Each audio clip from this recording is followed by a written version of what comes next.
Wake that ass up. Early in the morning. The Breakfast Club.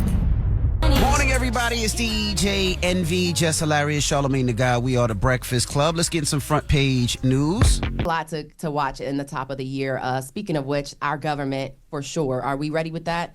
In the last hour, we did speak about a bill that would have kept the government funded through March. Congress clapped back. Queen Jasmine Crockett, I believe, is on the phone, called up for Charlamagne. Can you take it from here, Charlotte? Congresswoman Jasmine Crockett. Good morning, Jasmine. Morning, y'all. How you feeling? Good morning, girl. Terrible. Why? They don't want me to go home. Oh, boy. Yo, Jasmine, why does it seem like this threat of a government shutdown happens every year? No, every couple months it seems like it.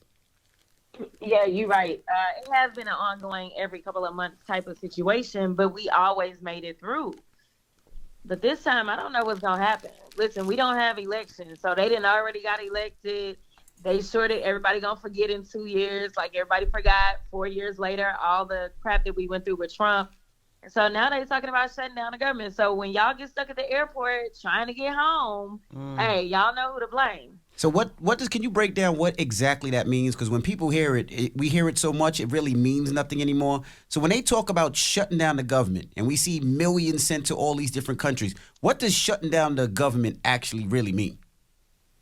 It legitimately means like turning off the lights. So if there is a governmental agency, no money really for the most part is flowing through to that agency.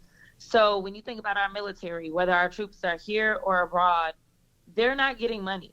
Okay, so they still have to show up because we consider them to be essential, but they're not getting checks. So same thing with TSA. TSA is essential. Same thing with our air traffic controllers. They're essential. When you think about Border Patrol, they're essential, but they're not getting checks. So what happens is a lot of people burn through any time that they have off because they're like, well, why am I going to show up and you're not going to pay me? Mm-hmm. And you risk losing your job if you're like, you know what, I can't do this. Like, we need money today, so I'm going to go and get another job. They actually will fire you if you go and get another job.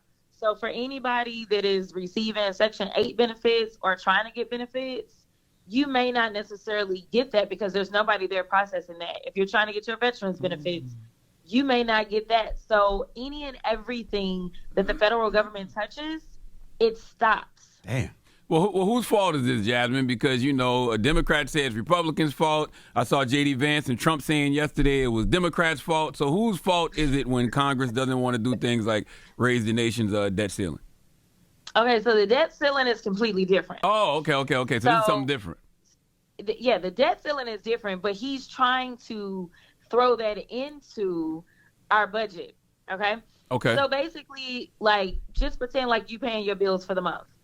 And you got your mortgage, you got your car note, you got your utilities. So we have 12 appropriation bills.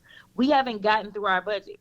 So basically, it's like, you know what? We just gonna hold this over. Everything that we already been paying, we gonna keep paying it until March. That's what the continuing resolution is, okay? But let's say, like, you run out of money. Your bills are higher than the money that you got coming in, right? That's when you've hit basically your credit card limit. That's the debt limit. Our debt ceiling will not be reached until next year. And we'll have to go through a fight to raise the limit and that kind of stuff. But we haven't hit it.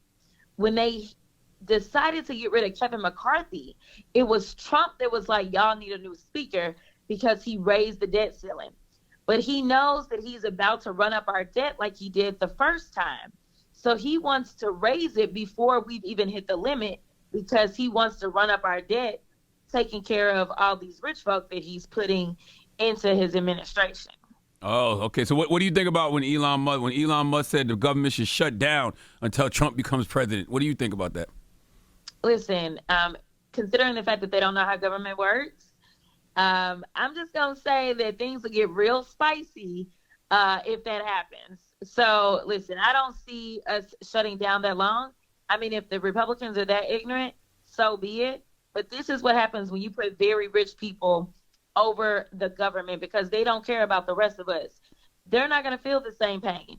They can go off to whatever random island or country they want to and wait it out and get taken care of.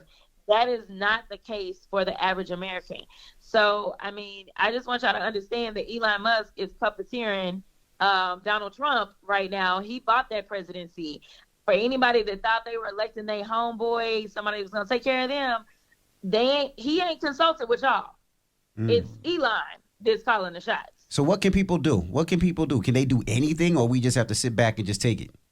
Pause. I mean, listen, you can always call your representative, and even if you have a representative that is of a different ideological background than you, they are still your representative.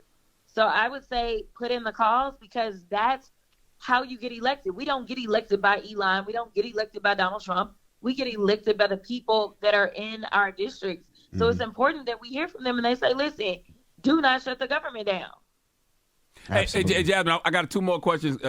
Something you said just now made me think about something. You said that Elon bought the presidency, right?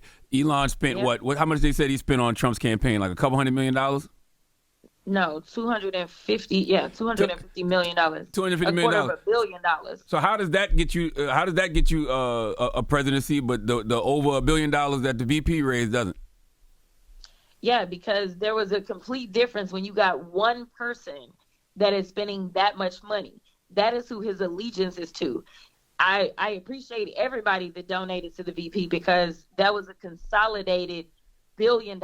And that's just one person that did the $250 million.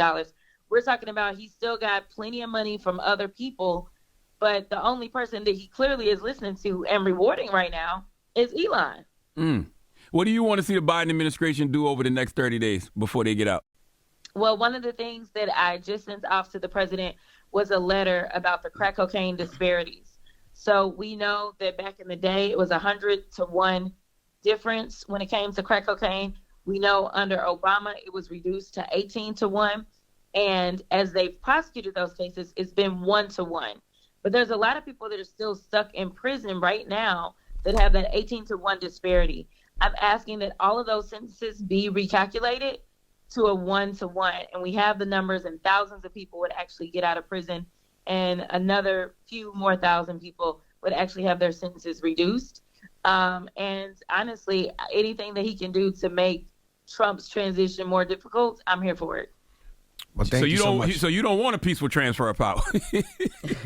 Listen, it's going to transfer, but if he decides that he wants to keep it shut down, I do want him to understand that there is not an exception in a shutdown for your inauguration monies. And in this continuing resolution, they literally have more than $90 million in there for his daggone inauguration party. So, whatever. My last question, do you think Biden has quietly quit? No, absolutely not. We'll see. If he don't do nothing over the next 30 days, I'm gonna say he quit. All right.